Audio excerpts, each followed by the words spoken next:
What's going on YouTube? This is the other half 1993. This time I got a little strategy video for you guys. So in my latest deck profile on the first Hokage 6's channel, the Dragunity deck, I got quite a few comments asking for a strategy video. So that's what I got for you guys right now. If it ends up being too long, I'll split it. But I think I should cover everything I want to cover in a timely manner. So there are a number of things I want to talk about. Card choices, neat little tricks you can do. I'll explain some of my kind of weird card choices or lack of choices, and all right, and that's about all I got planned for this. And if there's anything else you guys want to know, just let me know in the comments. Or if it's simple enough, I'll explain it in the comments. But I can always do another video about this stuff. So first of all, the first thing I want to talk about is there's certain card choices in Dragunities that I feel should be staples or near staples, but from what I've seen, not everybody is utilizing them, and I'm not sure why. Um, Here's some of those card choices: 3 terraforming, 3 cards of consonants, Pot of Avarice, Icarus Attack, and Effect Veiler. Um, so a lot of what I've seen about why people don't max out on terraforming or cards of consonants is they fear. Sorry if the camera's shaking. People fear that they're going to be dead draws. Same with Icarus Attack. People complain that you don't have that many targets and your wing beasts don't stay on the field for too long. And then a lot of people are saying, oh, you shouldn't, like I said, they say you shouldn't max out on terraforming cards of constants because they're going to be dead draws. But here's the thing, and I mentioned this in the video, but I'll say it again. Um, Dragon Ravine. Thanks to this card, there is no such thing as a dead draw in this deck. The reason I maximize on terraformings is to increase my odds of opening with Dragon Ravine because, as we all know, it's the most important card of the deck. I max out on cards of consonants for not only again to open or increase my odds of opening with Dragon Ravine, but also because I mean it's just a straight up Destiny draw from the deck, and there's no reason not to max out on it. And you know, if you have one of these cards in your hand and it's not doing anything for you, don't be afraid to pitch it with Dragon Ravine. Like if you have a Phalanx already in the grave and you want to add a Dux, don't be afraid to throw out cards of consonants. I've seen and heard a couple people say that, oh, they only want to throw out the Dragunity tuners for Dragon Ravine's effect, but that's limiting yourself way too much. I mean, if a card is dead at the moment, it's dead, and it's not going to do anything for you. So there's really no reason not to turn it into a live card. I mean, yeah, usually you don't want to discard spell and traps for card costs in general, but in this deck, you can really afford to do that. Icarus Attack, there's really no reason not to use it. The most useful situations where you would want Icarus Attack is when you have a Legionnaire in play after having used its effect with a Cleese. Either that or if you summon Ducks and your opponent tries to chain Bottomless, Spoken Wound, Effect Veiler, or whatever, you can go ahead and respond with Icarus Attack.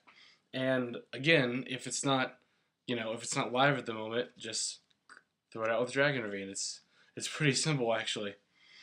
As far as Pot of Avarice goes, I'm not sure. I don't think 2 is necessarily a staple, but I think every Dragunity deck should be using at least 1 because it's no secret that when you run out of Ducks and Vajrayanas, that really sucks. So you want to have a way to recycle them. I like 2 Pot of Avarice because it increases your odds of drawing them, but and you'll usually only use 1 per duel. But again, if it's dead, throw it out with Ravine. 3 I think is probably a bit too much, but it could work too. Effect Veiler. Yes, I do believe Effect Veiler is a near staple, if not a staple, in this deck. Dragunity is, even though that they're a very aggressive deck that can put out synchros really fast, they're really kind of a controlling aggressive where they'll put out a Stardust first turn and set up some back row and pass. Effect Veiler pretty much ensures that your synchros will stay alive and that you'll have control of the board. Veiler is extremely, extremely good this format. It counters literally I think every top deck out there. Glads, Dragunities, Gravekeepers, Sabers, Monarchs, Quackimiru, or not Quackimiru, Karakuri, variants, Chaos Plant. Like everything is crippled by everything is crippled by Effect Veiler this format. So there's really no reason not to run two, especially in a deck like this, where, like I said, you want to be able to control the board and do so very efficiently. So like I said, these are all card choices that I feel are near staples and pretty much are staples in this deck. I do feel every Dragunity variant should be maxing out on Cards of Consonance and Terraforming, should be using 2 Icarus, and like I said, every variant should be using at least 1 Avarice, and Effect Veiler might not be as much of a staple, but there's really no reason not to use it. Alright, so here are some... Oh, hang on a second. Here they are. There's also some interesting tech choices you can do with the deck. First of all is my personal favorite tech choice, Malefic Stardust in the main deck. If you aren't maining Malefic Stardust, you should absolutely be siding them because people will be looking to destroy your Dragon Ravine. It's pretty obvious it's the key card of the deck. But the main reason I main Malefic Stardust Dragon is to OTK with Triton Dragon. And it's really quite simple. I know that's the reason a lot of people use Leviathan, but I feel it's a lot easier to do it with Malefic Stardust Dragon. And here's really how you do it. I'll just go ahead and set this up real quick. Okay. So if you open, or not even open, if you have, if you have these two in your hand, or obviously this on the field, and literally just about any other 2 cards in your hand, you can OTK with Triton Dragon. Here's how you do it. You activate Ravine, discarding a card to search for Phalanx. Then normal summon Phalanx, special Malefic Stardust, set a card, synchro for Triton Dragon, destroy Ravine and whatever card you set, and then swing for game. 3,000, 6,000, 9,000. It's that easy. Like I said, that's the main appeal to me, to main Malefic Stardust Dragon. I guess it also serves as a nice, like, if you need to protect Ravine for whatever reason, if you need to set up your plays and you're not seeing too much, you can go ahead and put on Malefic Stardust and just beat with it until you're ready to do some Ducks or Legionnaire plays. It's also pretty good for baiting out Bottomless, Solemn Warning, Torrential, etc., etc. Even though I really don't use it that often for that kind of reason. If you can't really if I can't ever OTK and I'm holding this, I usually just discard it for Dragon Ravine. But Malefic Stardust Dragon is in the main is definitely something to consider. I mean, literally about almost every single time I draw this card, I'm able to OTK because, as I showed you, it's really that easy. Another kind of tech choice is Royal Oppression, which might not make a whole lot of sense, but as I said earlier, this deck can be very controlling, aggressive, and first turn Stardust or Thought Ruler or some other level 8 synchro isn't really too uncommon.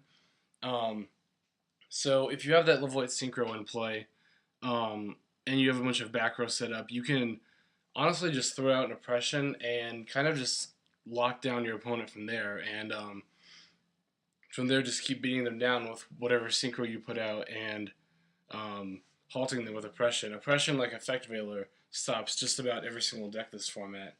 And if you're going to be running Oppression, it's not really necessary, but I would also suggest running at least 1 Trap Stun in addition to that. I run 2. The main reason I run 2 Trap Stun is to shut out Royal Oppression. Also, activating Trap Stun before you make any of your plays, like for example, you draw and then at the start of your main phase, if you flip up Trap Stun, it's not too different than playing Cold Wave, with the exception that you can still activate your spell cards and their effects, which is really, really handy. I know I didn't have Oppression in the deck that was in the deck profile, but I did put it in. And I took out 7 tools because just Trap Stun gets the job done by itself. Now, like I said, you don't have to necessarily run Oppression if you're running Trap Stuns, or Trap Stun if you're running Oppression, but If you're going to run Oppression, I would suggest at least one Trap Stun, but I like two for the reasons I just described. Alright, and rounding out the tech choices here, these are for the side deck, but as weird as it may seem, I do like two Field Barrier in the side for not only the Mirror Match, but also for Gravekeepers. For those of you who don't know what this common does, it's a continuous spell card, and while it's in play, field spell cards cannot be destroyed, and also if there's while there's a field spell card in play, neither player can activate a new field spell.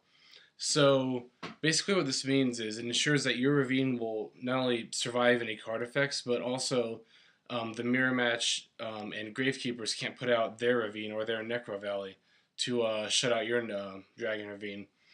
Especially against Gravekeepers.